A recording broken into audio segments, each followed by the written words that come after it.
Élie Settebon, donc de la kippa à la croix, conversion d'un juif au catholicisme. Là, chez Salvator, on a des titres très, très explicites.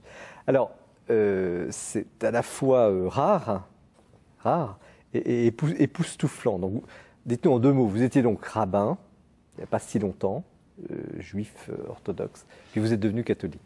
En fait, j'ai reçu une formation rabbinique en Terre Sainte pendant à peu près 8 ans, parce que je partais en Terre Sainte à 18 ans. Donc j'étudierai là-bas ma théologie, la philosophie. Donc il y a plusieurs discours aussi. Mais c'est une philosophie qui est au service de la théologie, donc au service de la parole de Dieu. Ce n'est pas une philosophie qui a un but de réfléchir, elle ne devient pas un maître à penser. Elle doit être au service de la théologie et de la parole de Dieu. Et la parole de Dieu rejoint en même temps la théologie, la philosophie. Donc je vais rester toute la formation. Comment? Vous êtes rabbin, enfin voilà. vous étiez rabbin. Mais en fait, si vous voulez, je n'ai pas suivi un cursus comme les rabbins consistoire. J'explique un petit peu dans le livre pour bien me faire comprendre. C'est un peu comme les petits gris. Voilà. Ils vont suivre un petit peu un grand cursus intellectuel, théologique, philosophique.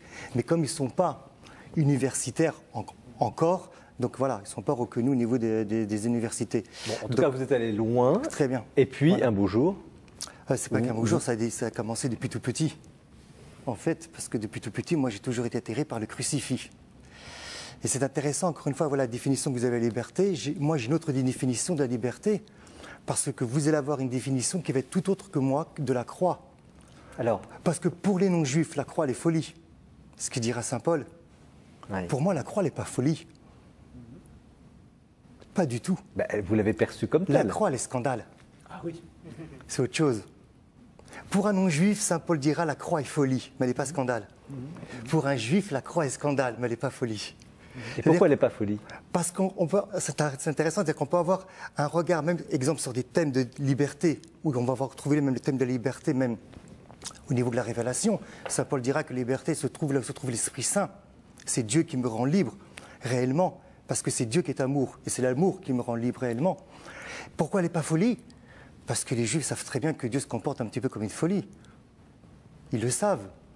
D'abord, c'est une folie d'avoir faire confiance à un peuple qui a la règle technique. C'est une folie que Dieu, quand il s'incarne, c'est même pédagogique, qu'il fasse confiance à Pierre. Il n'a aucune qualité, a priori, pour être pape ou pour être chef de l'Église. C'est aussi un comportement de folie. C'est un comportement de folie d'annoncer à Abraham, dans la Genèse, que ton peuple ira descendre en Égypte, et puis que là-bas, lorsqu'il va être en Égypte, il ne sera pas sur sa terre, il va donc tomber dans l'esclavage, mais t'inquiète pas, je vais juger la personne qui va donc rendre esclave ce peuple-là. C'est pas raisonnable. Mais alors le scandale, il est où? Le scandale, il est très simplement, c'est que si toi, réellement, tu es Messie, si toi, réellement, tu es fils de Dieu, tu ne termines pas comme ça. La puissance de Dieu dans l'Ancien Testament n'est jamais révélée par sa faiblesse. Elle va être révélée par son humilité, par sa bonté, mais pas par la faiblesse. Et ça, on voit encore une fois, le thème de liberté est très fort ici aussi. Alors, c'est ce scandale qui vous a attiré? Non. C'est que lorsque moi, c'est la personne, donc... La personne du Christ ou la croix? Quand vous dites... La personne du Christ sur la croix. C'est-à-dire que moi, j'étais attiré par la personne du Christ sur la croix. C'est pour ça que je porte un crucifix. S'il n'y a pas le Christ sur la croix, je ne suis pas attiré. Je peux rester en silence très longtemps devant le crucifix et dialoguer avec Dieu. Quand vous avez 8 ans, je crois, ça commence à l'âge de 8 ans. Lorsque je suis déjà en vacances. Vous vous cachez pour adorer cette croix. Vous savez qui est sur cette croix? Je sais que c'est Jésus et je sens qu'il y a une présence de Dieu. Et donc c'est pour ça que lorsque mes parents partiront en Vendée, et je vais pouvoir un petit peu partir, m'isoler et rester très longtemps silencieusement devant ce crucifix et lui parler. Ça ne vous empêche pas ensuite, donc tout ça c'est dans le livre, on ne va pas déflorer le livre parce que vous racontez tout ça dans le détail, mais de revenir en quelque sorte au judaïsme, parce que vos parents ne sont pas forcément très pratiquants. Non, mes parents ne sont pas très pratiquants, mais ma mère va me mettre dans une école juive. Donc c'est ce qui va déclencher en fait. Et là, à travers l'école juive, je vais ressentir une très forte identité, une appartenance au peuple juif. Qui va très loin, vous partez en Israël. Qui va très loin à 18 ans, parce que je suis dans une quête spirituelle, parce qu'il ne faut pas oublier non plus que jusqu'à 18 ans aussi, je vais les communier. Oui, alors Ben oui. c'est aussi. C'est un point aussi de départ très important, parce que moi, au Sacré-Cœur, à 12 ans et demi, je vais communier, et je me dis, écoute... En cachette, enfin, vous oui, arrivez, en cachette. Oui, il en y a cachette. une file de En cachette, gens, en tout cas, je fais la queue comme tout le monde. et puis hop, vous y allez Oui. en sachant ce que vous faites. Non, parce que même je lis dans le livre, je suis attiré, entre guillemets, à apprendre de cette chose. Voilà. Et que c'est vers 12 ans et demi où j'ai fait ma première communion avant de faire ma bar mitzvah, avant de faire la communion La juive. bar mitzvah, pour les Oui. non-initiés, c'est quoi? Bar mitzvah, c'est-à-dire en fait, bar, c'est un nom en araméen qui veut dire le fils, mitzvah, de la loi. C'est-à-dire qu'à 13 ans, pour le judaïsme, l'enfant devient responsable vis-à-vis de Dieu. C'est plus ses parents. Ses parents continuent à l'éduquer, mais lui devient responsable. Donc vous étiez au fond intimement chrétien, Sans le savoir. sans le savoir, Oui. et vous continuez ces études. Oui. Vous allez donc vous faites votre service militaire en Israël. Je Vous- fais ma formation rabbinique, c'est-à-dire quand je reviens avec le chapeau, la longue barbe, ce qu'on appelle les franges ou les tzitzit, et je vais être parachuté à Grenoble. À Grenoble, donc je vais être comme, j'explique un petit peu pour que le public comprenne un petit peu comment ça fonctionne. La synagogue fonctionne comme l'église, ou plutôt l'inverse. Donc il y a déjà un prêtre en place, et puis il y a des rabbins qui vont l'aider, comme il y aurait des prêtres.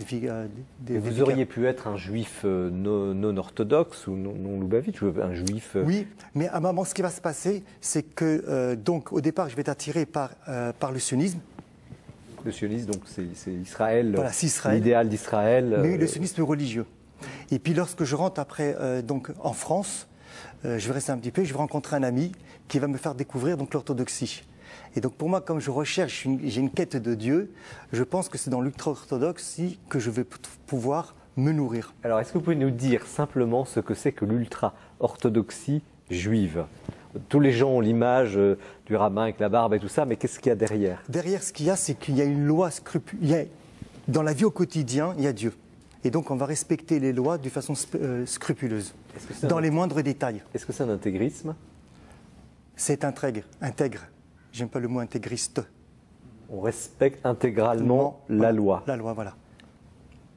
Et alors, Je là, ne sais pas maintenant derrière ce que vous mettez le mot intégriste aussi, c'est pour cela. non, mais c'est Voilà. peu importe. La question, c'est que vous êtes allé loin, Oui. très loin, et puis que finalement, malgré tout, vous revenez en France. On n'entre pas dans les détails, et là, vous êtes à nouveau attiré, tout en étant profondément formé par ce Christ, Oui. une attraction. Je Une n'oserais pas attraction. dire fatale, parce que le mot est impropre, mais il y a quelque chose d'incroyable. Oui, je suis vraiment très. Ouais. Et même en cachette, je vais continuer, même en étant, voilà, avec ma formation rabbinique, même avec le chapeau, avec la barbe, à porter un crucifix en cachette, avoir un évangile en cachette. Et vous avez quel âge là Quand vous revenez Quand je reviens en France, 39 ans.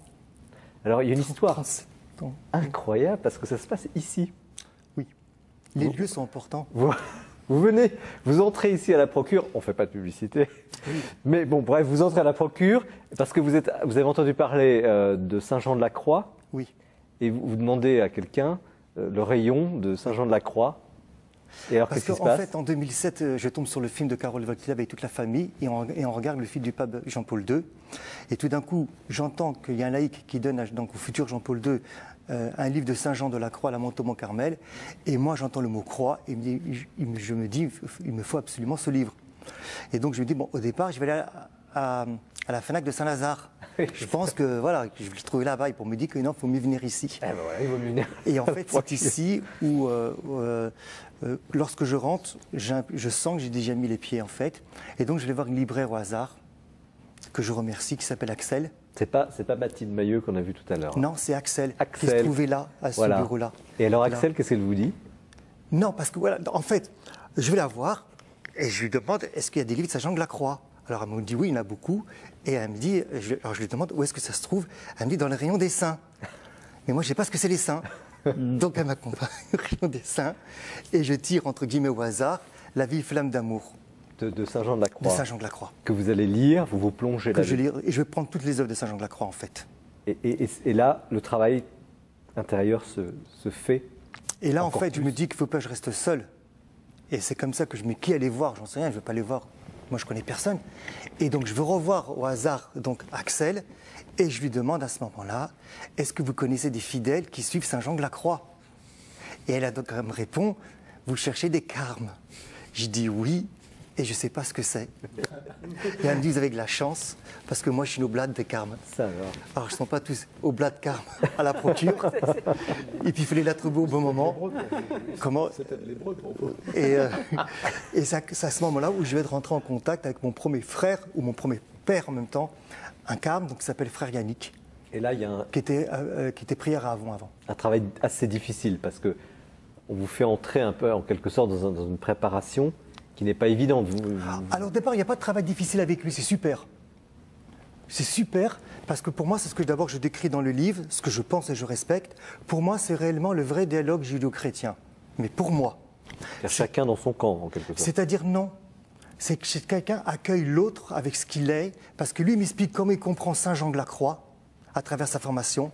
Et moi, je lui explique comment moi je comprends Saint Jean de la Croix à travers ma formation. Et chacun donne à l'autre. Et donc, il y a un vrai dialogue d'enrichissement au niveau d'une théologie scientifique, une théologie, mais à la fois mystique. Vous auriez pu en rester là. J'aurais pu en rester là, mais c'est que le problème, entre guillemets, c'est que en septembre, parce qu'en fait, ce qui s'est passé, c'est qu'au mois d'août, parce que je suis veuf, donc j'élève 6 enfants, donc je suis père au foyer, donc je fais mon travail à plein temps, donc je ne travaille plus. Donc le seul salaire sur quoi je vis, ce sont les allocations familiales et solidarité chômage. Donc en contrepartie, il y a moins d'argent à la maison. Donc on ne part plus en vacances à la maison. Et donc les seules vacances que j'ai avec les 6 enfants, c'est lorsqu'il fait beau, je vais à la plage, je fais Paris-Trouville. Et c'est ce fameux jour où il fait très chaud, où je suis attiré encore une fois par ce fameux calvaire qui se situe sur la plage de Trouville. Lorsqu'on regarde en haut, il paraît que Sainte Thérèse de l'Enfant Jésus allait prier là-bas, que je vais avoir des frissons dans tout mon corps. Et je vais annoncer aux enfants que le cardinal Justigis est en train de mourir à l'hôpital. Et donc là, je rentre à la maison, je prends vite une douche avec les enfants, je zappe à la télé et je tombe sur la première chaîne KTO. Qu'on m'annonce la mort du cardinal Justigis. Moi, c'était le lundi 6 août 2007, donc la fête de la Transfiguration, et lui, sa mort était annoncée pour le 5 août. Et c'est à ce moment-là où je me dis qu'il ne faut plus que je reste seul, qu'il y a un appel très fort. C'est comme ça que je rencontre Frère Yannick, mais au mois de septembre, au moment avant de rencontrer Frère Yannick, que je décide d'aller voir l'église, eh ben, je serai réveillé à 2 h du matin avec les mêmes frissons que j'ai eu sur la plage, et je vais avoir la présence de Jésus dans ma chambre, et je vais lui parler comme je vous parle. Mais ce n'est pas ça qui fait 10 clics. Donc, c'est le côté naturel à travers le film de Carole Wojtyla où je vais aller chercher dans la procure. Et c'est pour ça que je ne peux pas m'arrêter là. Alors, après, il y a quand même une autre étape, parce que oui, vous êtes très touché, mais vous n'êtes pas encore fait le pas complet. Non. Je vais rencontrer une petite sœur de Bethléem. C'est incroyable ça aussi, parce que j'ai la Saint-Augustin, là où Charles de Foucault s'est converti. Oui. C'est pas cette paroisse, donc dans le 16e à Paris. À côté. Non, Saint-Augustin. Saint-Augustin, oui, près de la gare Saint-Lazare, oui. Pourquoi? Parce que tout d'un coup, Charles, c'est pas loin de chez moi, c'est pas trop loin de chez moi, parce qu'il faut pas oublier qu'il faut que je rentre quand même m'occuper des 6 enfants. Et il y a un super crucifix. Donc moi, je passe ma journée là-bas. Et le même jour, il va y avoir une petite sœur de Bethléem. Et ça aussi, c'est quand même incroyable, parce que ce sont des contemplatives. Elles ne sortent pas. Elle n'est pas du monastère de place de Victor Hugo, elle est de Nemours, de Poligny. Et c'est elle qui va me dire d'aller rentrer en contact avec la prieure du monastère de Bethléem. Alors, et un beau jour, vous vous trouvez devant une image, vous racontez ça très bien, une image de la Sainte Face, du Christ. Et là, c'est vraiment la décision. Oui, parce que, en fait, ce qui va se passer, c'est que donc, je vais rentrer avec Sœur Priscille, elle va me faire rentrer en catéchuménat, où je vais être pris donc, par un prêtre ou un curé qui est responsable, qui a été mis en place par le cardinal André XXIII, c'est donc à la maison d'Anani. Et donc là, ça va être compliqué, parce que j'ai des questions, je n'ai pas de réponse. Les réponses ne satisfont pas. Exemple très simple, si l'Ancien Testament prépare le Nouveau, où est-ce que je vois l'Ancien Testament où est-ce que je vois la Sainte Trinité? Donc moi, des passages qu'on me montre, ça ne me suffit pas. Exemple, qu'on me dit qu'au chêne de Mambré, il y a la Sainte Trinité, et puis qu'après on ne la voit plus, et puis tout d'un coup elle apparaît à la sacrifice d'Isaac, je me dis, attends, et pendant tous ces passages-là, on ne le voit pas.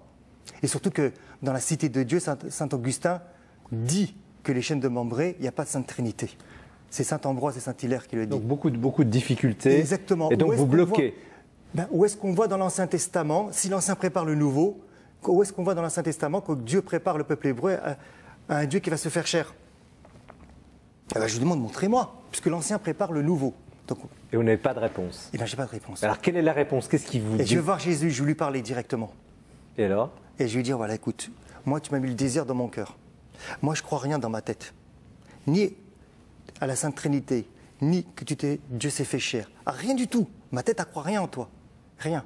Alors, je dis, écoute, on dit, parce que chez les Juifs, on discute. Simplement.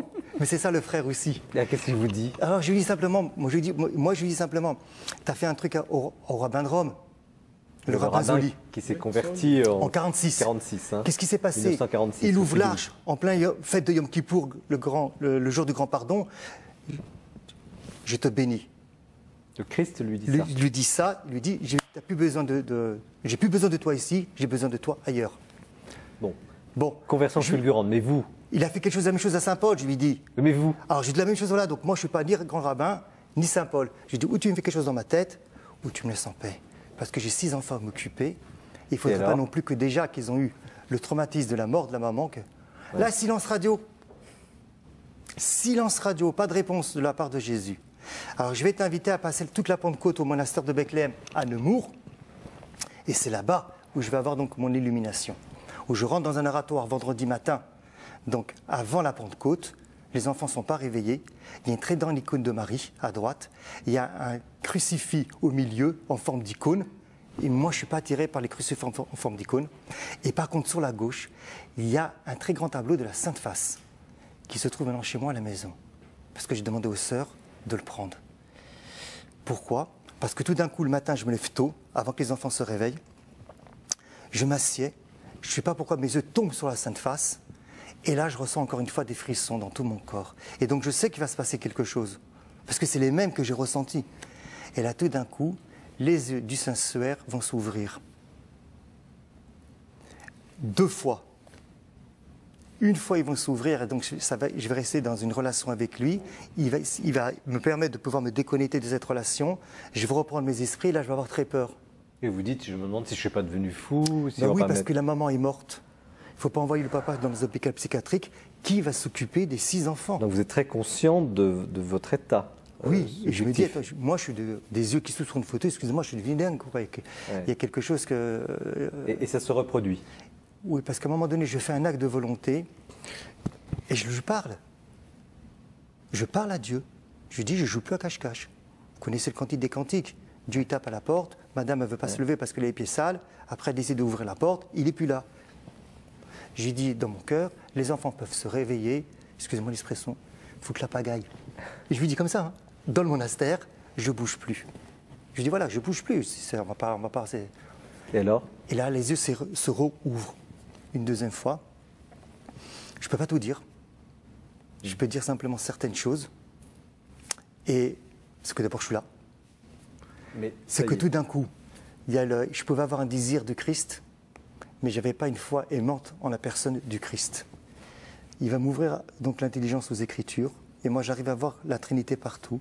C'est pour ça qu'au centre Bernanos, je vais donner exemple, une fois par mois, je donne des cours là-bas depuis 2 ans, les mystères de Noël dans l'Ancien Testament, où je prends verset par verset, exemple pour Pâques, et je vais montrer comment ça préfigure le Christ à chaque fois. Alors, et là, vous baptisez. Et là, je vais me baptiser donc le 14 septembre, Voilà. la fête de la Croix glorieuse. Alors, les lecteurs pourront, nos téléspectateurs pourront lire toute cette histoire. Nathalie Sartoula, comment vous réagissez à cette irruption de Dieu dans la vie d'un homme comme ça, boum? Je dirais, ça me fait penser en fait à cette phrase du Christ dans les évangiles, je viens comme un voleur. Ça m'a toujours, je viens comme un voleur, c'est-à-dire il y a quelque chose, une rencontre, mais une rencontre qui peut bouleverser une vie, qui est déroutante.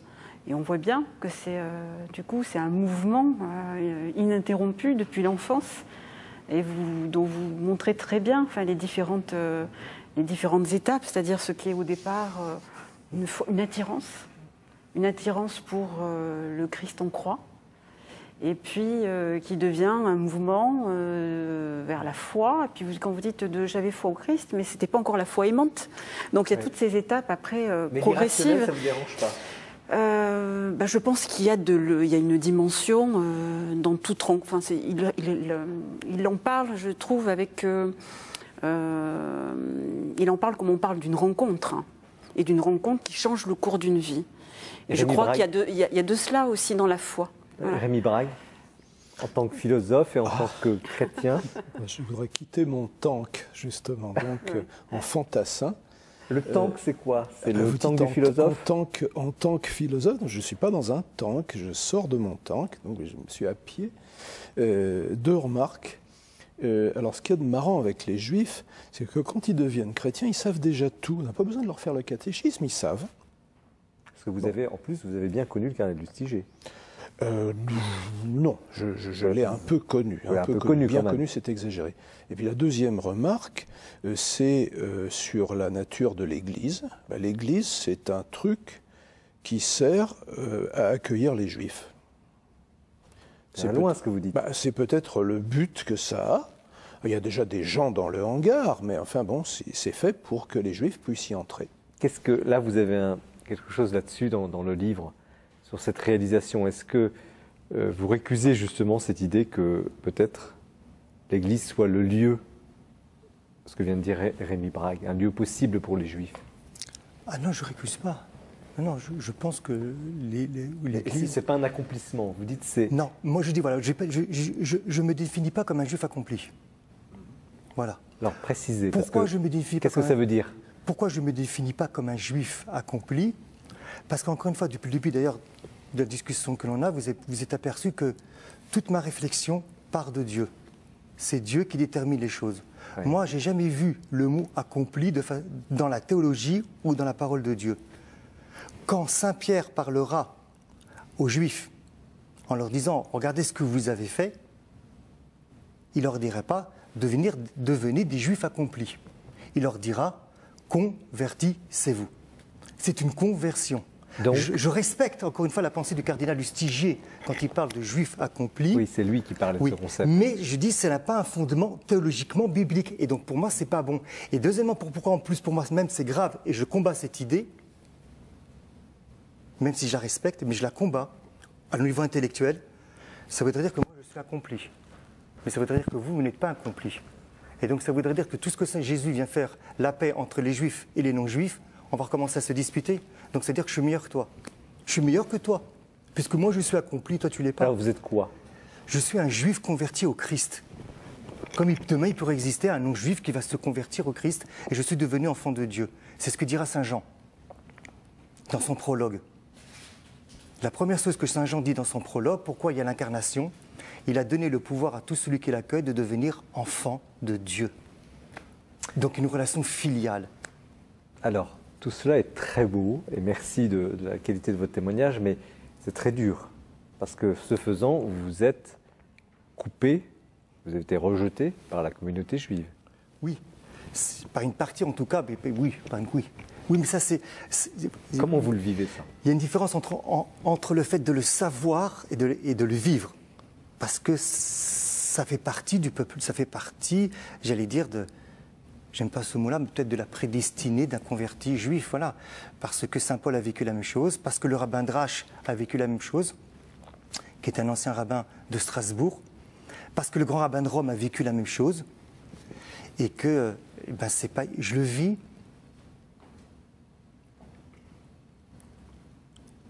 C'est une souffrance, mais que grâce à Dieu, que j'arrive à accueillir et à donner, et à être dans la paix, et à être en joie, et à aimer.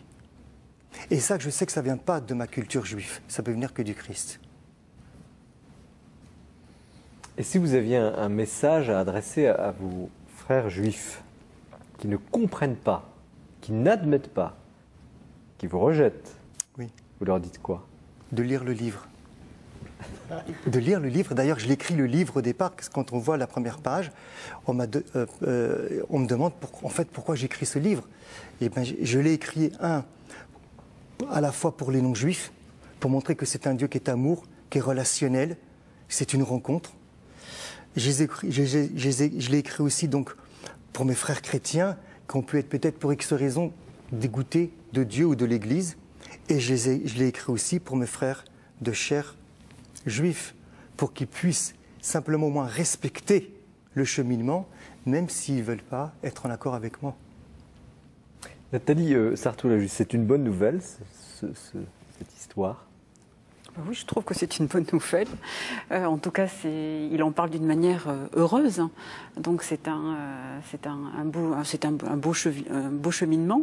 Je pense qu'il y a plusieurs voies qui mènent à Dieu. Et je pense que sa voix, même dans la manière dont il en parle, n'est pas exclusive d'autres voix. Et là où j'aimerais juste l'interroger, c'est au fond, pourquoi cet attrait? Justement, vous avez parlé de cette attirance. Qu'est-ce qui vous attirait finalement dans ce Christ en croix? Ce sera la toute dernière question, il faut répondre en quelques mots. Parce qu'au fond, c'est vrai que pour moi aussi, c'est une figure paradoxale du Sauveur. Dites en quelques mots, parce que malheureusement, le temps... Mais je pense que je ne sais pas, je ne peux pas vous dire. Jusqu'aujourd'hui, je ne sais pas. Et je pense que c'est ça que la beauté de ne pas tout savoir. Et je pense que c'est ça aussi l'amour. L'amour, on ne peut pas donner... On ne peut pas donner une raison raisonnable à une relation amoureuse, même si on veut mettre des mots. Merci. Et je pense que c'est une relation amoureuse. Merci beaucoup de la qualité et de la force de votre témoignage, Jean-Marie Elisette-Bon, de la kippa à la croix, conversion d'un juif au catholicisme chez Salvatore, donc un livre témoignage très fort. Vous l'avez